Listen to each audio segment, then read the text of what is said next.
All right, welcome one and all to the PPC Unfiltered podcast. Michael Nadalin is my co-host. He's somewhere on the screen. Michael, how's it going, sir? Okay. Man, I'm good. I had some topics to talk about, which you've rejected, and we're going to be That's not talking true. about two epic things. So, I'm good. It's been a long ass week. Yeah, I feel Still you. doing the MarketLead 3.0 draw out, being like literally redesigning the whole agency. It's actually going amazingly, but it requires a lot of work, a lot of late nights, Yeah, of course. a lot of new spreadsheets, all those beautiful things. So I'm good, bit tired, but mate, it's worth it. So I'm going to be drinking my green drinks, my Right. cows, and being present with you and talking about whatever juice we bring up. So that's me. All right. Is that the intro you wanted, or do you want me to go, yeah, man, I'm good? That is the intro. Okay, Done. beautiful. More importantly, coming in Cory, hot today. No. Go ahead. Go How are ahead. you going, Cory? How are you? Let's check in with us as brothers. How are you going, my friend? I'm doing good. It's Okay. As you know, it's been a very busy time. Now we can get into the subject. Beautiful. Let's go red hot. Okay. So red hot. So Michael, we need to have a conversation about Google Reps. Ooh. Google Reps. They are the bane of most PPC agency existence. It is not something we love to deal with. Michael, you know what I'm talking about, I assume, by your reaction. Ooh, yeah. Yeah, we got it. Okay. Yeah. So, to those that are not in the know, maybe you're new to this, maybe you're just starting your first Google Ads account, you will, and I swear you will be contacted by a Google Ads representative. That person may or may not work directly for Google. More than likely, they will be an outsourced agency in some part of the world. Yeah. Now, why does that sound like a bad thing? They're saying in their outreach emails, their communications, and their non-stop phone calls, their unsolicited phone calls to you, that they're just there to help. They're just there to give you some insights into the data in your account, and they're just there to help. Michael, right? Has that been your experience?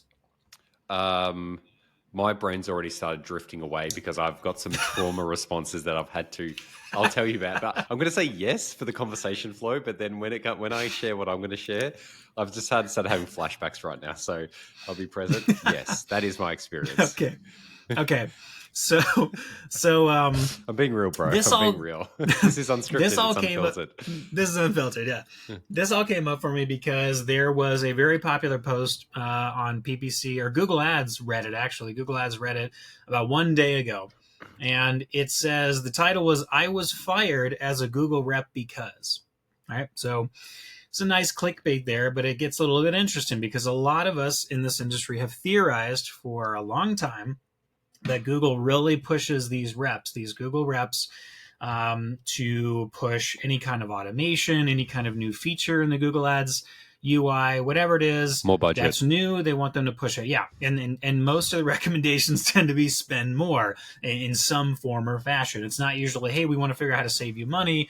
They might have certain recommendations that revolve around cost efficiency, but more often than it all leads to, hey, spend more with us. Not biased at all, right, Michael? I mean, why would they be biased, right? They work for Google, maybe directly or indirectly. They work for the big man upstairs, you know? Right.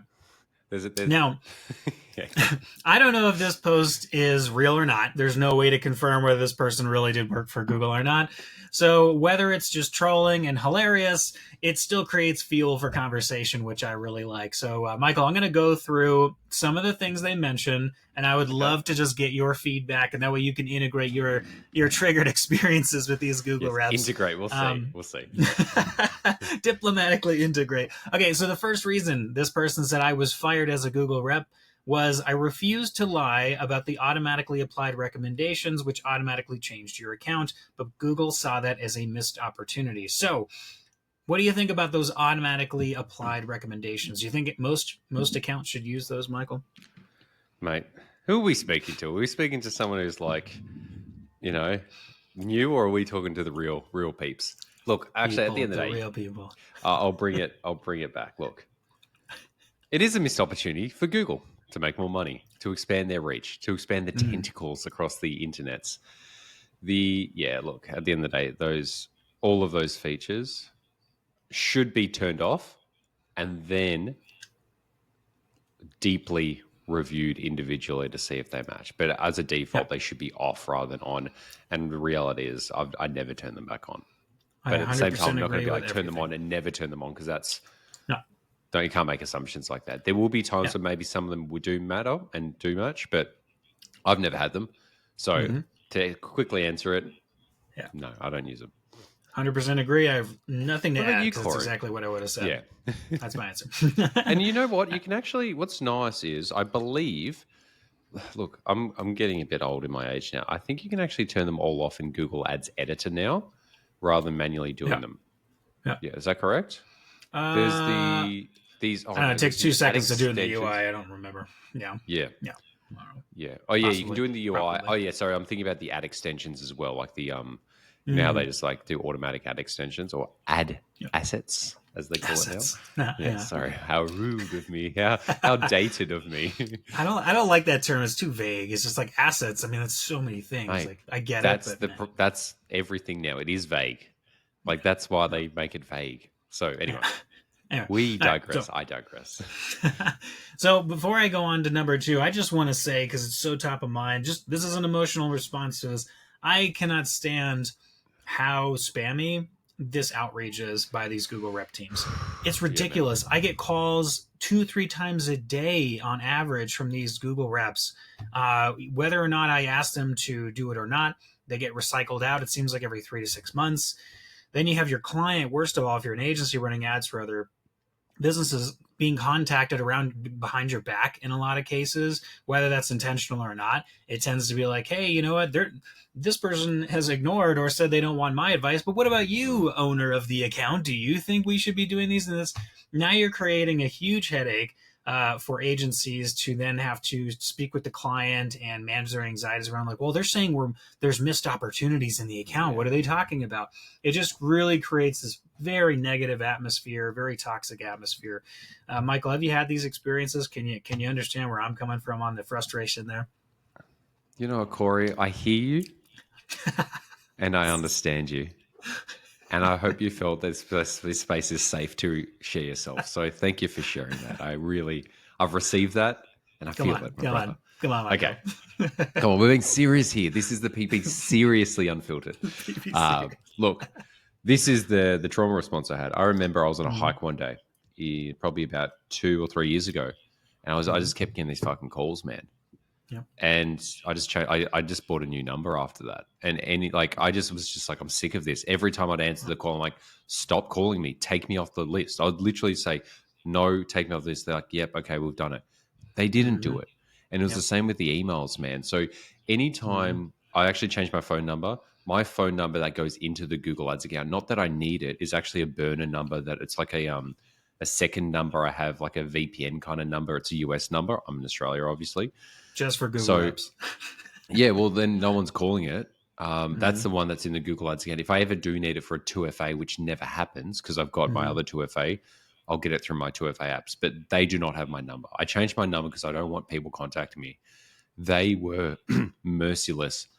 This would not stop. The other thing as well was around their emails. Every time I get one from Google, I press the reported as spam straight away. Yep. Nice. So it means that, number one, that person can't get in contact with me again. 2, hopefully that the Gmail systems will start flagging these types of emails as spam, so that other people don't get the same thing. But I've had recently a client of mine who's spending probably between $40,000 to $60,000 a month. So on a good end, they've just had a Google rep just reach out to them, just do all this annoying stuff. And I'm like, I just kind of surrendered to it. I'm like, to him, because I've got a good relationship. He's actually a friend of mine now. I'm like, bro, they gave him a pitch deck, and I'm like, man, I put it through ChatGPT, and I'm like, what does this actually tell you to do? There's all this data it says, but it's I'm like, this data they say, I'm like, what time frame is it over? What data sample size is it?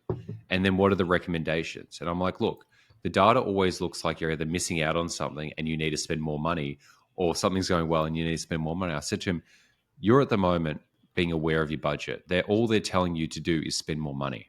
And he's like, yeah, that makes sense. And it's That's the reality here, guys. If you're listening to this, there's only one outcome Google wants. I'm saying this, I'm looking directly at the camera. They just want you to spend more money. Like, they're not here to help you. They're here to make you spend more money. And if they were here to help you, they'd be helping you, not having people from third-party companies who do not understand these strategies and the IP of like Google to represent it.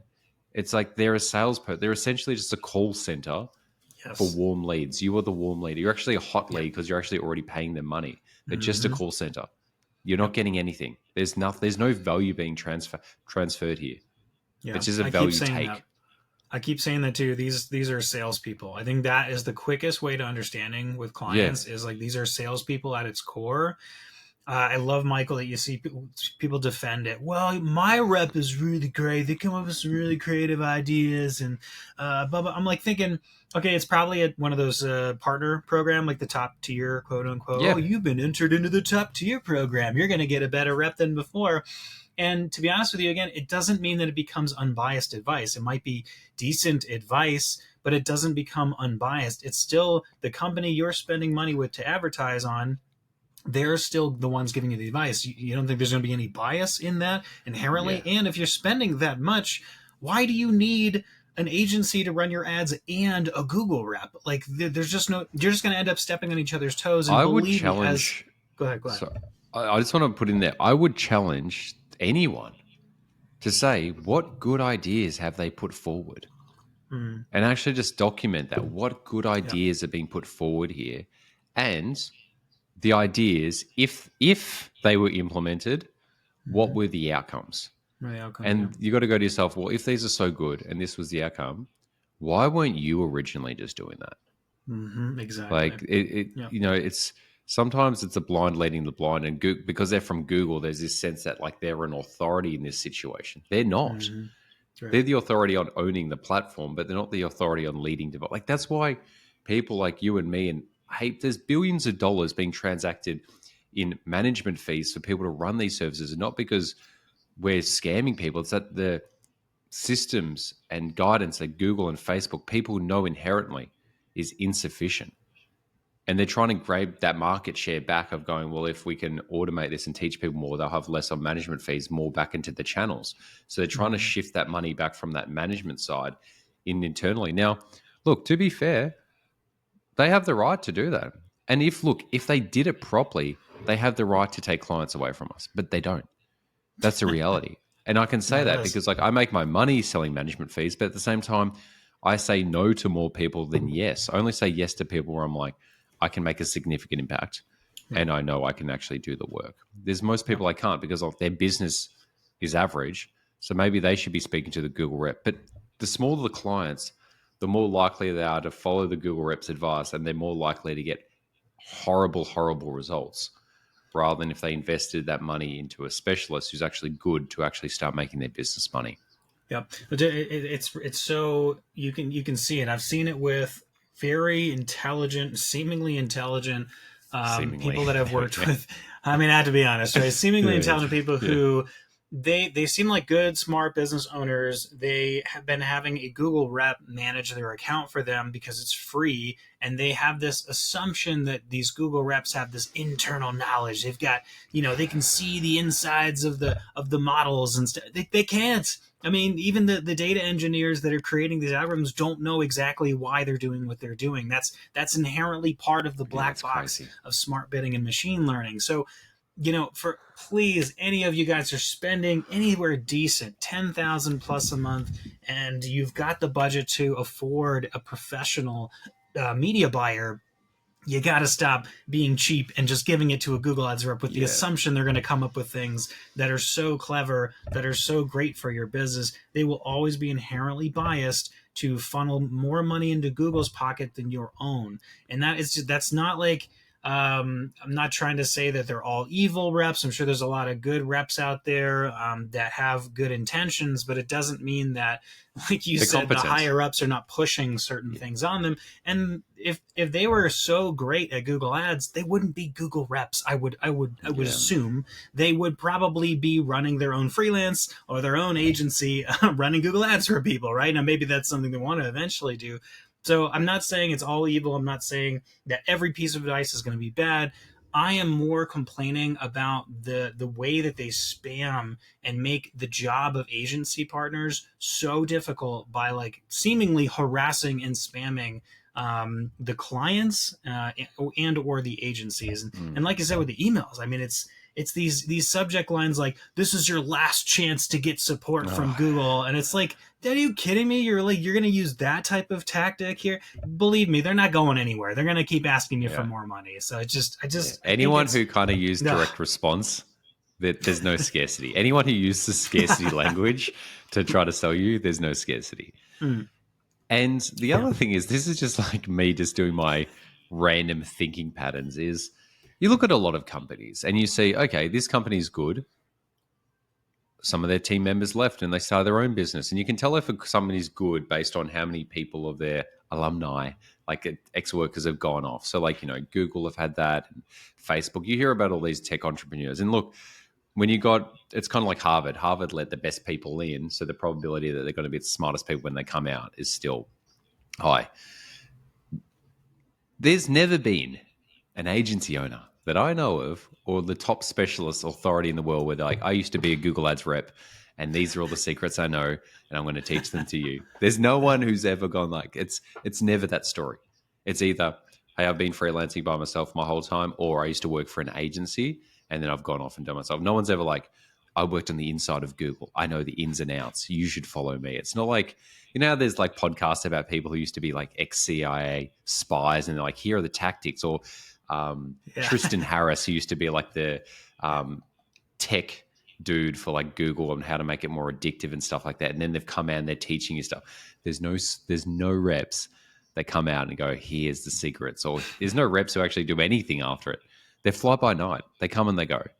And the unfortunate thing is, you can tell by Google that a lot of they're sourcing them from countries that they know they can get cheaper labor from. Probably. Yep. That's from my direct experience, is it's from countries where they can get cheaper labor.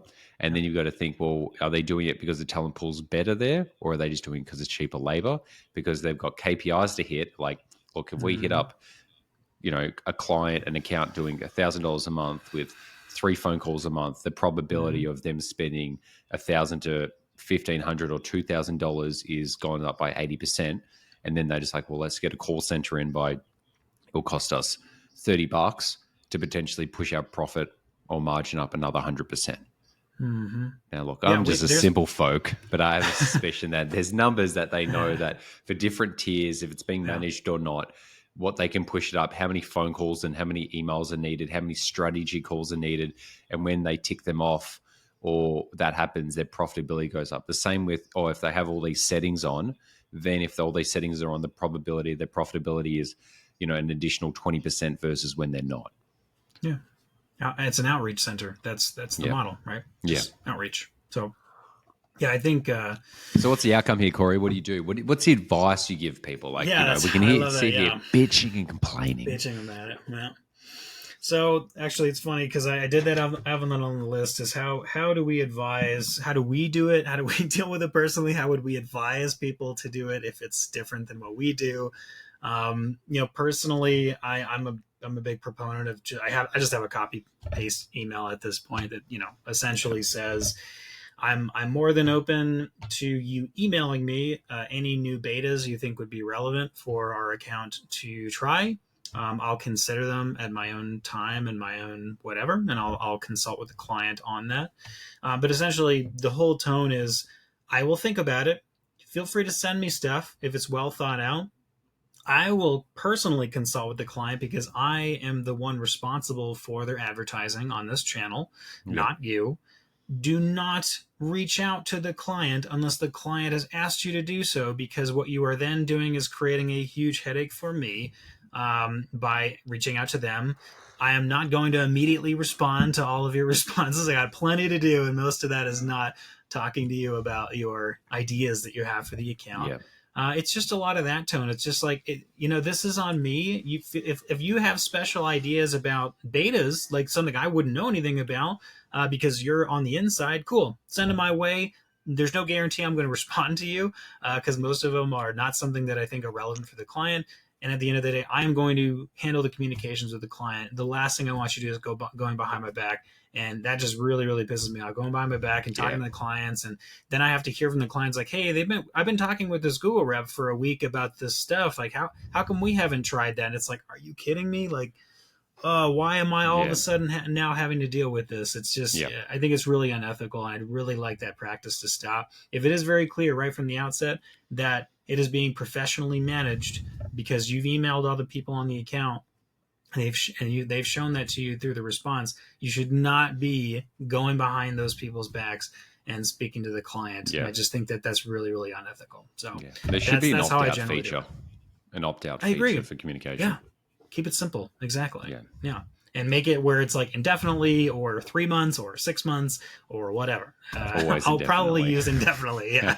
Every single I think time. The reality is they know that once people select that, if you give people the choice, they'll take it. Yeah. So there goes half their outreach centers. Overnight. Yeah. Far out, man. Yeah. Look, that's really frustrating. I'm sorry I've had to hear with that. I haven't had to deal with that in a long time because I've had it with that one client, but this person, they're like, oh, you should do enhanced conversions and their website's so crazy. I'm like, yeah, you do it. You speak to the developer. I'm not getting involved. And then it's been like 4 months. So I'm like, hey, how are you going with that enhanced, like with the tag team and the developer? It's like, oh yeah, we're still following up. I'm like, yeah, that's right. Like, how does it feel having to like implement dumb things? But apart from that, man, like I changed my number, my US numbers in the ad account. So like I never check that number ever. And it doesn't ring through because I should never be getting a call on that number anyway. It's only for like if two-factor doesn't work on the apps, if I need a text two-factor. But man, like change your number.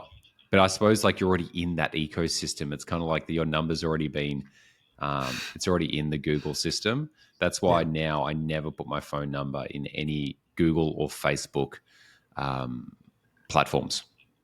Even my personal account, like the backup number is this fake number, just because I'm like, I know they find the way. Yeah, I created a rule inside my email inbox that if it has certain keywords, it goes right to like a Google Rep folder because they usually use the same words, so I can just like check that warning every once in a while. Warning. I actually had a mate who we were working at an agency together, a specialized agency, and he had his own clients on the side. And this was kind of like a big client, probably, spending a bit of money.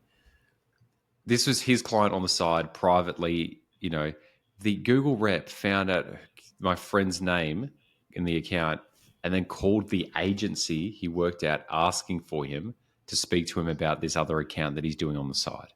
And he lost it. He's like, what is wrong with you? Like people think this is like, oh yeah, like hustle or go above and beyond. Like they found him on LinkedIn, found the company, they called the company and going, hey, it's this person speaking, want to speak to this person about this account. And they're like, we can put you through, but that's not a client of ours. Crazy, dude. Crazy. It's horrible. All right, Michael, I'm going to send you, so we can wrap this up, I'm going to send you the, I always forget how to do something in the chat here. Okay, there we go. There we go. Send me some juice. I'm gonna send you the link so we can wrap this this art, because I think it's great. I think it's kind of silly, but it's kind of serious at the same time. It's right up my alley of humor, and I think it is relevant for people. Just in case you don't believe us, you think it's just Michael and I, we're crazy. You're getting all this great advice from your Google reps because you're in the top tier program. So am I. Most of my clients are spending quite a lot of money relevant to other advertisers, and I still have to, more often than not, avoid communications with these very spammy, low relevant advice reps. So this is just going to be the Reddit article, and we're just going to tackle the rest of it real fast, since I kind of teased it but didn't really finish, right? So here we go. Okay, really fast. So let's see. I refuse to force struggling. Now the grammar is going to be awful here, guys. So just heads up, it's Reddit. It is what it is. I refuse to force struggling business owners to increase their budgets. Google saw that as a failure to achieve. We were just talking about that, right? I refuse to force a well-functioning, high click-through rate, high conversion rate manual CPC campaign to a smart bidding strategy. Google saw that as a lack of product understanding. The majority of the major partner agencies with $20,000 plus accounts would only consult me and ignore my team because their agency CEO knew my name and only trusted me. Google saw that as nothing, apparently. I don't know about that one.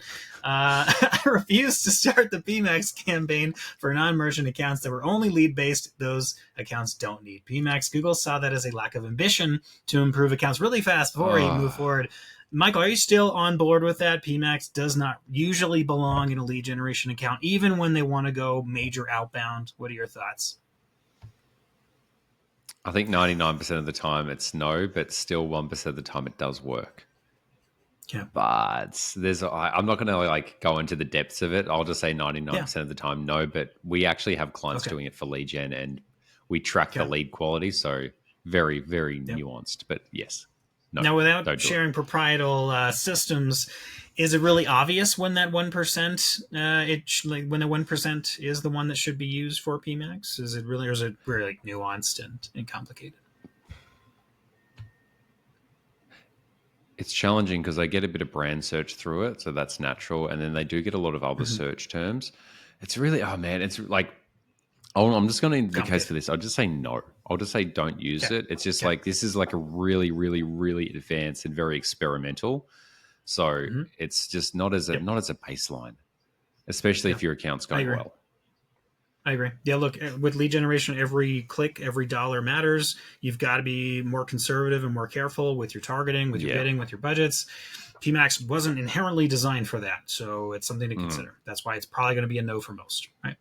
Okay, moving on. I refuse to pitch the idea of broad match keywords when exact match keywords are bringing results. Google saw that as a lack of motive to expand accounts and improve them. I love that because that is always what they promote for broad matches. It's going to expand your account. Yeah, it could expand the spend, but is that going to improve results? Is it going to get us better ROI? Is it going to get us more qualified leads? If not, then expansion shouldn't be the goal. Okay? Yeah. I would sit there as a full stack rep and make conversation actions, create codes for data layer pushing, and making sure clients were getting the best conversion data to train the ML, machine learning, and AI bidding strategy. I was told that's not my job. So it sounds like if this is real, they aren't looking, to Michael's point earlier, for people that really know their stuff, that are willing to go above and beyond. It's just maybe an incentive-based outreach center that they get commission for pushing the latest products and latest features of Google, and if they don't, they lose out on some money that could support that. Yeah. And it's interesting that the thing that's actually sort of super value, like conversion actions or conversation actions, as they call it here, is it's just like that was. I think that's probably one of the most important things you can do in an account. And the fact that Google doesn't even focus on that either. They're not like, hey, we've looked at your website. It doesn't look like these conversion points are tracking properly. Let's have our tag team kind of just jump in and do that for you. Yep, exactly. Last one here. This is one of my favorites. I refuse to harass and spam call clients in my book who did not want to meet with me and had already told me so. Google saw that as a lack of effort. Now, if this is true, this is exactly coming full circle to what we were saying that bugs us the most is we tell them no and they keep on coming. Yeah. I think how it works is like because they get a new rep every 3 to 6 months, they're legally, if someone says no, then that's to that specific rep, even though that isn't specified, it's to that rep. But then when the next one comes in, they have all the right to start contacting and act like it's a brand new thing all of a sudden. So that's my guess. And that's it, folks. Real frustrating. You agency folks are not going anywhere. Clients need you as their shield first. Second, as a logical human being who manage their accounts, not evil bastards who are not afraid of any circumstances. Wow.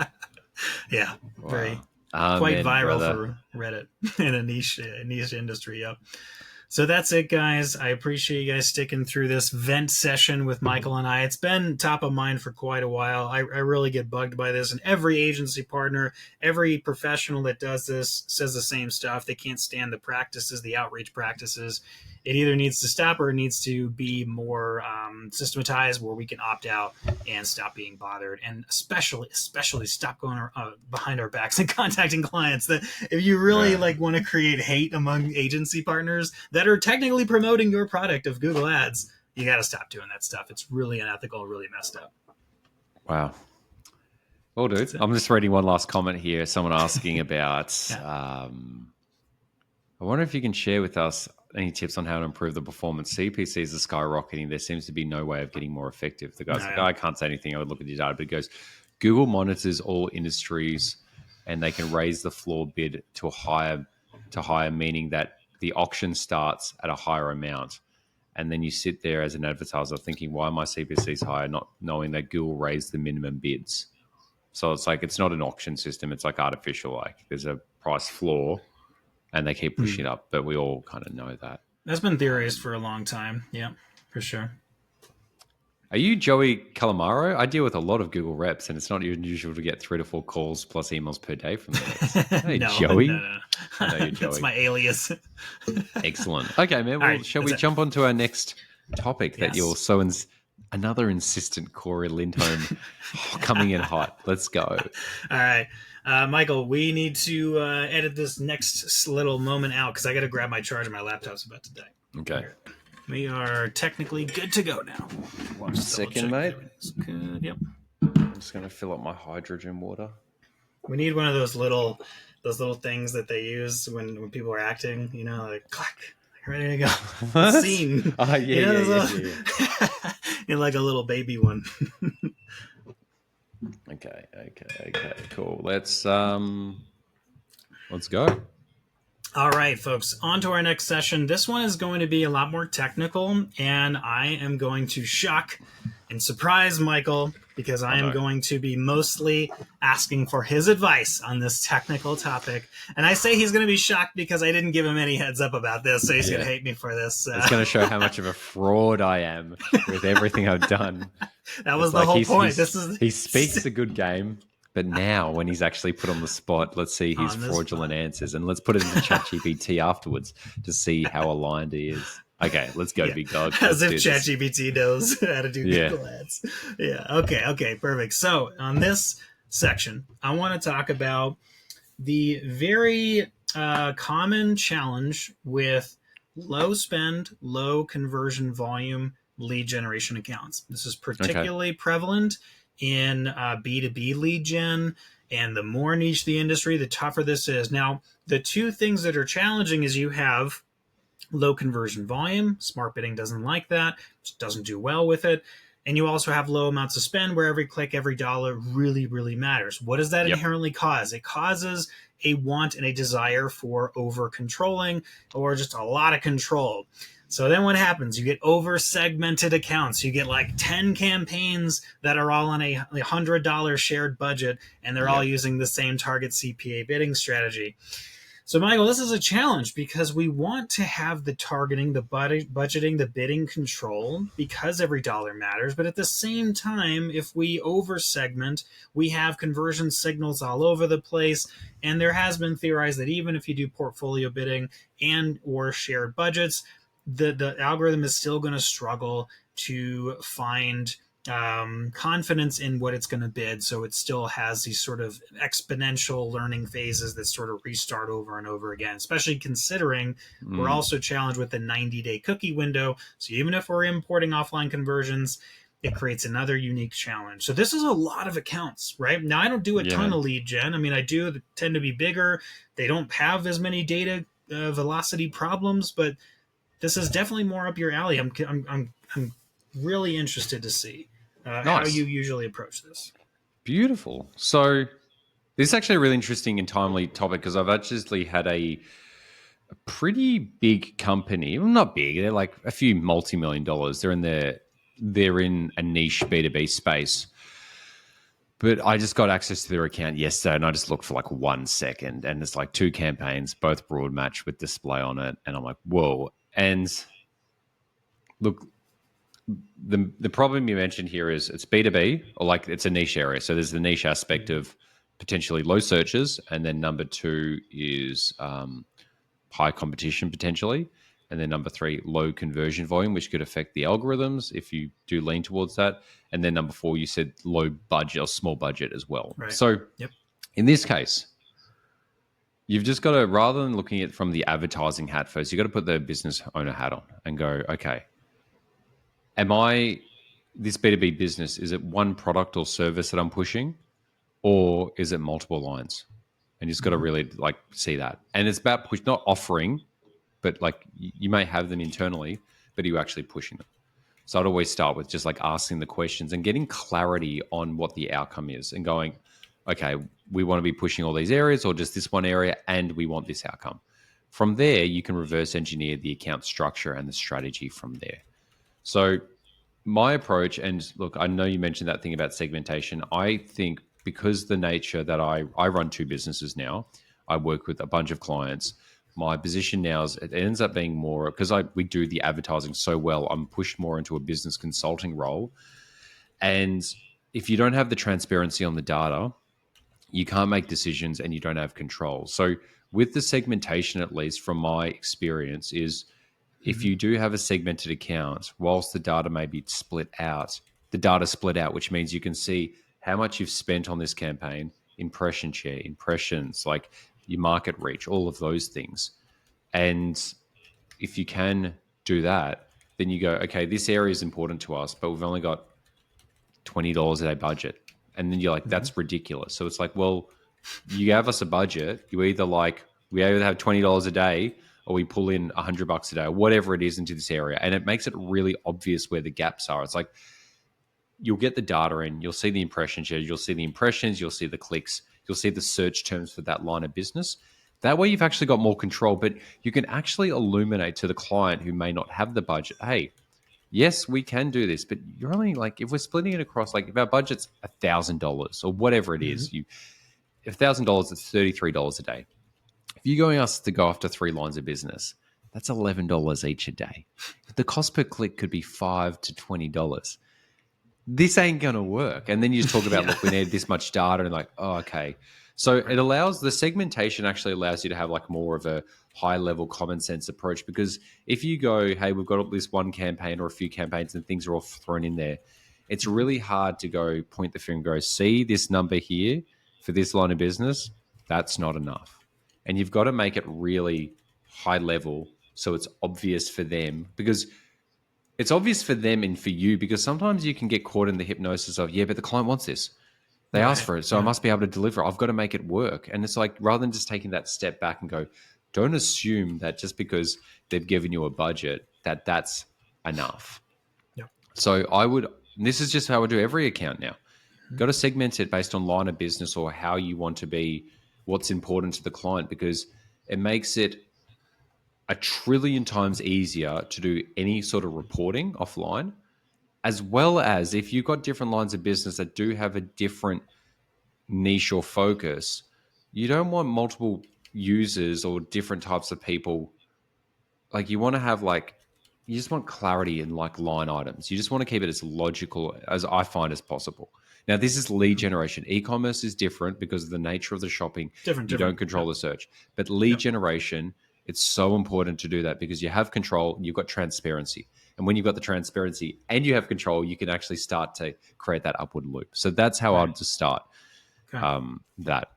In terms of keywords, I'll let you jump in, then we'll keep going. Let me jump in real quick, because I know you'll go off on a tangent because you know this stuff so well. So I just want to make sure I jump in on something that's so key. I cannot stress this enough. With an account like this, you were talking about line items and potentially segmenting that way if you have the budget, et cetera, to support that. And if it's necessary for stakeholders to see things segmented that way for reporting. Man, is it important to prioritize what you advertise. I know that you want to advertise every line item, but man, is it key to focus on what is working. Now, I know that you want to expand. Maybe there's not enough leads coming. There's someone pressing the POC that you're talking to, we got this new line item. Let's make sure Google Ads, because it's our primary marketing channel, make sure it's in there and we're putting some budget behind it. But if you are not with that, increasing your budget and your advertiser doesn't have increased budget, you're now just stretching your data and your optimizations even thinner, to creating even more problems in the account. So I just can't stress enough how important it is to prioritize. When you've got a low budget, low conversion volume, the sales cycle is really long. We're talking months at a time, especially if it's outside the 90-day cookie window. You have to prioritize what you're going to advertise. I see it all the time. There's like $10,000 a month. We've got 10 line items we're trying to promote. They're all in the same shared budget. They're all in the same target CPA. Yep. They're only segmented that way because some stakeholder wants that for ease of reporting. And then all of a sudden, you just have so many data points so stretched out. And you're just getting sort of lackadaisical performance. You can't push anything one way or another because it's not segmented by intent. It's not segmented by performance. It's just all lumped into one big thing that nobody can really control. And you're just hoping to get lucky and optimize once a month. Anyway, that's my tangent. Really, really important to prioritize. It is, man. And look, that's those then coming back to that first thing, prioritizing based on like what's the actual outcome they want to achieve. It's like they might have an area of their business that's extremely profitable and people want. And then they've also got this new line of business that they're like, look, we want to focus on this. And it's like, well, you've got something that's making you money. Do you want to make more money? Or do you have this other part of your business that's actually burning money, but you want to start to make profitable? Like, yeah, both. And it's like, your budget doesn't suggest both. And you've got to have the confidence and conviction to keep asking, because sooner or later people are like, oh, the next month they're like, yeah, can we just focus on both? And you're like, yeah, okay, why not? You've got to be clear. Now, in terms of segmentation, segmentation needs to be done on a campaign level, not an ad group level. Now, I see a lot of campaigns that have like, it's called one campaign, like, products, like lines of services or whatever it is. And they've got the different services in one campaign. But the problem with that is you can't control the budget going to whatever ad group. You can only control budgets on a campaign level. So even if you split these things out into different keyword themes on an ad group level, but they're all in the same campaign, you actually don't have control. Like, you have transparency, but you don't have control. On the campaign level, you'd have transparency either way. But you'd have that either way. Like, if you just did your reporting correctly, right, you'd have transparency ad group or the campaign level. So that isn't a major benefit, right? Well, the worst level underneath that is when people have like one campaign with a few ad groups and then like different keywords in those, and it's like mixing. And then they're trying to do their reporting on like the keyword level where they're trying to filter like, okay, does it contain this word? And then looking at that, like, so there's the campaign level gives you transparency and control. On doing on the ad group level gives you transparency but not control, and then doing on the keyword level is just like, you're damn fool. But the thing is, most people still do that, man. Like, the crazy thing is that there's been a lot of people who have been told who are smart advertisers. I looked in their accounts and I'm like, what the hell is going on here? And they just go like, no, but the smart, like the algorithms. I'm like, the algorithms only work when you've provided it the stuff for it to work. And it's only going to work if you've provided good data, which is clear, broken down, but also good outcomes. But it's like, yeah, but if the budget's split out enough, it's not going to hit that 10 to 30 conversion KPI. And it's like, well, it's not going to anyway, because now you're getting like, you're going for the volume of conversions rather than the quality of conversions. Because by doing the line items, you can control the quality to an extent, because you know these keywords are listing these conversions, these to this. And not all keywords and all conversions, this is crazy, are equal in intent. And then people get caught in the thing where it's like, let's just go for bottom of funnel so we can get more like algorithms. It's like, yeah, but look, I don't even know how these algorithms work. Like, at the end of the day, I'm like, dude, most of my accounts, I'm going to be fucking dead serious, they're still a manual CPC. There's a few, probably about 40% are on other ones, but a lot of them are still on manual CPC on an ad group level, because I have a brain and I can go, and look, these are not like big accounts. So it's like, it's usually when there's a budget restriction, the client doesn't have the ability. So I need to like arbitrage the cost per click down rather than just letting it kind of fluctuate. There's a lot of accounts I use it, but I still think that you always start off with maximum control, segment things on a campaign level, and start off with manual cost per click. That way you can see the search terms and the results per level. You can add in negative keywords without paying like $50 for a search term that was extremely irrelevant. And then you're just really cleaning it up from the start. So then as you get more conversion, like the quality of the traffic gets better, naturally your conversions will increase, which then you can start to port over to a automated bidding model for that campaign, not for the account, just for that campaign that's hit the point where you're confident search terms are good, the data's good, and you just want to maximize it from there. Well, you know what I think happens a lot, Michael, is that the agencies that tend to take on these low spend, low volume lead gen accounts, they have like 30 or 40 of those accounts per rep, and they don't have time to manually do bidding. They just are like, just slap a target, cost per acquisition or maximize conversions bidding strategy and move on because they don't pay us enough. I think that's a big part of what you see in the wild is that a lot of these accounts, they're undermanaged because they don't feel like they're getting paid enough to do what's necessary. And the reps might know that that's what's going on, but they just don't have the time. Yeah. They are literally told by their manager, you have 30 minutes a week to check on this account, look for emergencies, look for major things you got to fix, put some stuff in the change history, and move on to the accounts that are spending the most with us because that's what's going to keep this agency alive. That's what's being told to them. I know this because I speak to a lot of agencies, and this is a reality. So I agree that a lot of times manual is going to give you more control. You may or may not miss out on some sort of automated signals and those, and you can obviously also misbid because you're setting too many different segment level bid adjustments. But I agree on a lot of what you said there, and I do think that's one of the major issues that goes unnoticed is that it's those agencies out there that are it's a volume game. They're a sales agency at heart, and they're offering this as a service. But you don't look, if you get to a certain point, some of these smaller accounts, you don't need more than 30 minutes a month. That's the thing with this is the thing, mate. Let me just readjust because I'm going to go crazy right now. These accounts, when you structure them properly, when you've got good offline reporting, so then you can literally click on a report. This is what I've been talking about my reports for ages. So rather than spending 45 minutes a week trying to get the data, it's all in a report. The report's easy to do because the structure of the account's good. When you go into the account, you go, okay, this line of business spent this much in the last week or 14 days or 30 days and got these results. It's this. Okay. Within 5 seconds, you've looked at a report and it's easy to do because of the structure. You go into the account, you can see the data based on the structure. You do a search term cleanup or review search terms per campaign because you'll just know. Get a text note out, negative. Cool. Put them in. It shouldn't take that long. This is the thing. It's like, if you do the front end properly, the back end becomes simple and fast. So spend that time structuring it properly and stop getting so caught up in but the algorithm and like this. Structure it properly. The reporting will be faster and easier. So you won't actually be spending any time doing like data analysis, like stupid data analysis. You go into the account, you just look at it. Cool.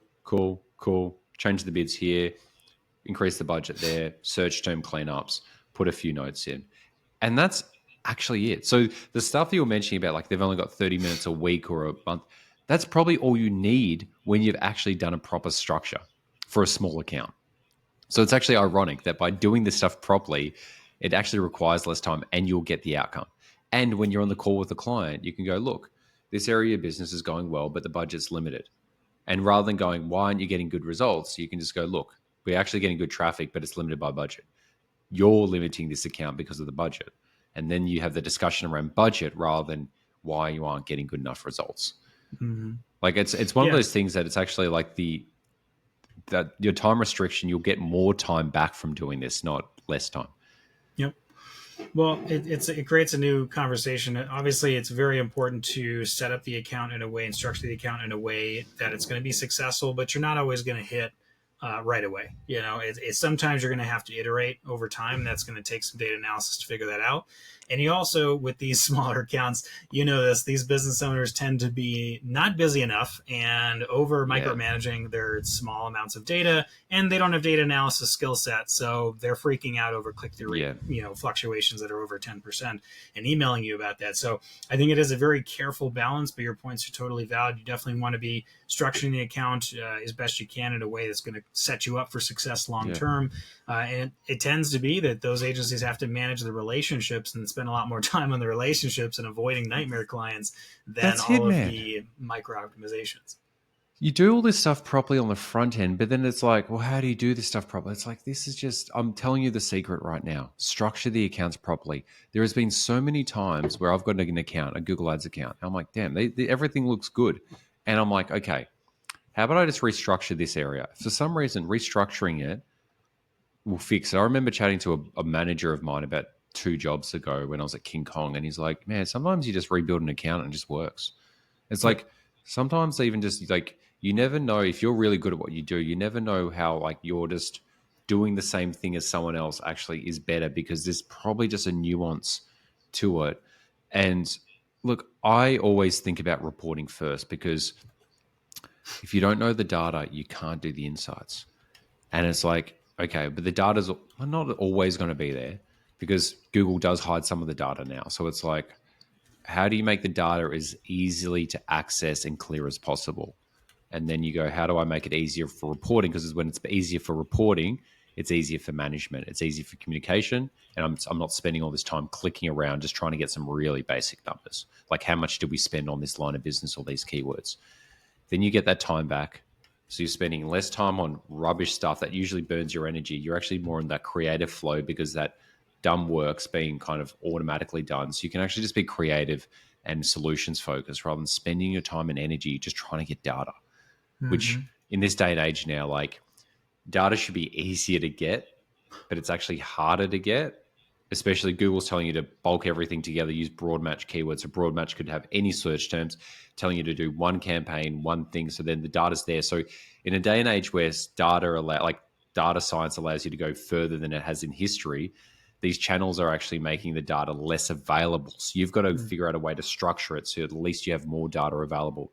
So for example, Cory, if you've got one campaign and it gets 1,000 clicks, you're only seeing 50% of those search terms. So you don't know if it's for this line of business, this, versus if you've got Yep. 5 lines of business, at least this one, you know that those search terms were relevant to that. So like even when the data's not there, as in like that transparency is there, the number will still be there. So you at least know the approximate market share or impressions that were available for that type of line of business when your keywords are structured properly, being it like good, Mm-hmm.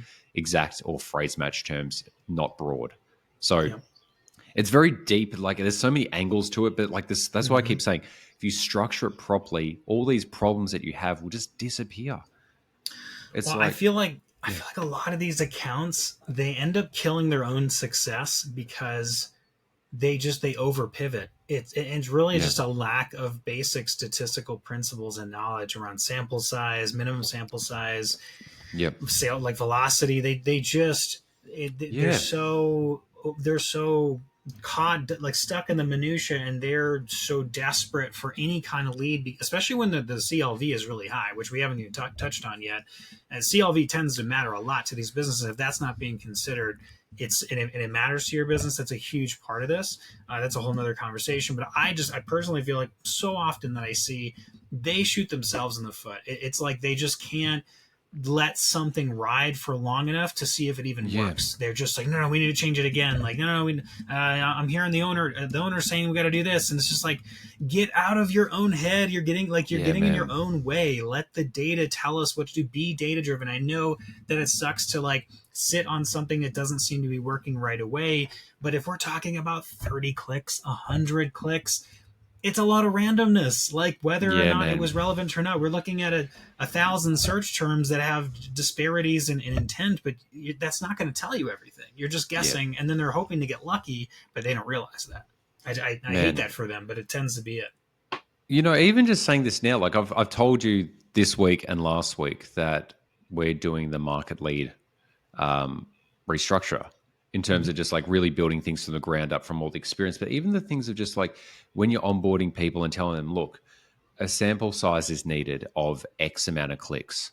But it could be we need 100 clicks or 500 clicks for this line of business, not even the account. Or Yep. we need to get at least 30 conversions for this line of business before we start making major optimization. You always Mhm. make minor optimizations, search term cleanups, maybe tweaks to the bidding and just small stuff like Keywords, yeah. that. Yeah. But then even just you saying this right now, and then even conversion sample size needed for the account, but also that line of business, because Google seems to, you have your bidding for smart bidding is on a campaign level. So the data would be mostly attributed to that campaign level data rather than account level, because you're changing the bidding strategy around that. And then you've mentioned a customer lifetime value. Like these things over times, when you're running accounts for so long, not that you forget these things, they're important, but it's just like there are so many important things that then if you don't discuss it with the client, then that kind of you're missing out on those discussion points, and then expectations shift and people all across the board. So I think this is a really good point just to add at the end, is like with low, like niche areas, but low budgets, you got to tell people, look, we need to get at least 100 clicks for this campaign or 1,000 clicks for the account before we can make the next major change. We're going to be doing minor optimizations to make sure that the traffic quality is exceptional. So the quality of the traffic is good, because you don't want 1,000 clicks and they're horrible traffic, because like nothing's going to happen then. You've still got to put your expertise in. But it's really interesting still that the narrative's still forgotten about sample size and data analysis. It's just like very like A and B, like, hey, how much did we spend? B, how much do we make? And rather than just going, hey, we've spent this is the data we've acquired, this is the results we've achieved so far, and this is where we see it's going to go, but we still need more data to enrich that picture that we have here. Love it.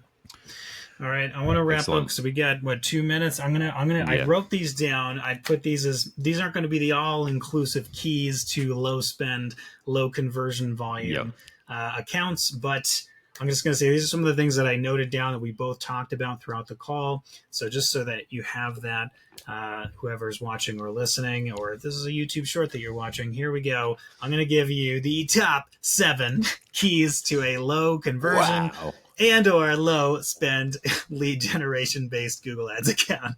So number 1, prioritize what to advertise. You may not have to promote every single line item in the business, and you probably shouldn't be. CLV, customer lifetime value, matters. If it doesn't, disregard. But more often than not, you need to consider it in your strategies, especially for these types of accounts. Slow and steady iteration. Avoid constant pivoting from stakeholders. Do the best you can to be slow and steady. It is all about iteration over time. You're probably not going to hit home runs every single month. You definitely want to focus in a big part of your strategy on the initial structure and then making small tweaks and changes over time. The third one, what are those bigger changes you're going to make over time? Probably search keyword targeting, search terms, negative keywords. Those are probably going to be 80% of what you're going to be optimizing and monitoring for intent. You may restructure from time to time, launch new campaigns, do some top of funnel stuff, etc. But that is probably 80-20 going to be most of it.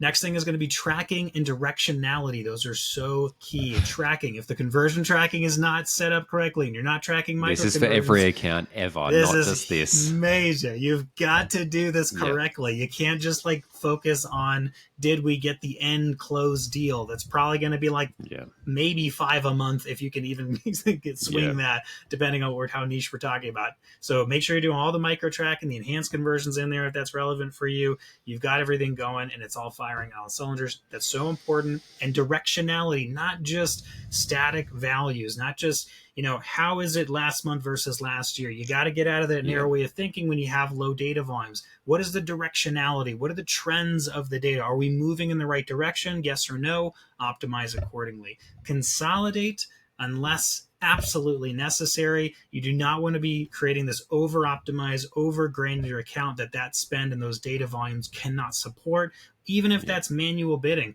If that's going to create a bunch of management overhead for you or the agency, it's probably going to lead to poorer performance. Last thing is just going to be performance and intent. More often than not, I see what works the best because everyone's always looking for the ultimate hack. I'm not going to say that this is it, but I would say this is as close as I'm going to say to being the ultimate strategy, is making sure that you are structuring by line item and or performance and or intent of search terms. If, and this is so important, if those search terms clearly, and you have good, solid data science or data analysis skills, show that there is a difference in performance, both short-term and long-term, consider segmenting by those 3 areas. Those are the most common keys to structural success with an account like that. Michael, could you sign off for me? Are all those things true and relevant? Mate, they're perfect. Okay. Mate, and you're perfect as well. So let's wrap this up. Cory, awesome, mate. Awesome summary, by the way. So we'll leave it there. Cory, how do people Okay. find you, mate? Yep, adsbycory.com, YouTube. I was going to say Shopify for some reason. Spotify. I do a lot of Shopify e-commerce. Yeah, in all the places. LinkedIn, Twitter. I'm out there. Michael? Nice. Marketlead.com.au, Michael Nadalin on LinkedIn, and PPC Unfiltered podcast. Cool. There Awesome. Good episode, Michael. I appreciate all your insights on the lead gen side. Very, very much appreciated by me, as well as I hope the audience. Thank you guys for tuning in. Make sure to like, subscribe, do all the things. Shoot us a comment if you agree or disagree with any of our strategies, and we'll see you in the next episode. Excellent. See you guys. All right.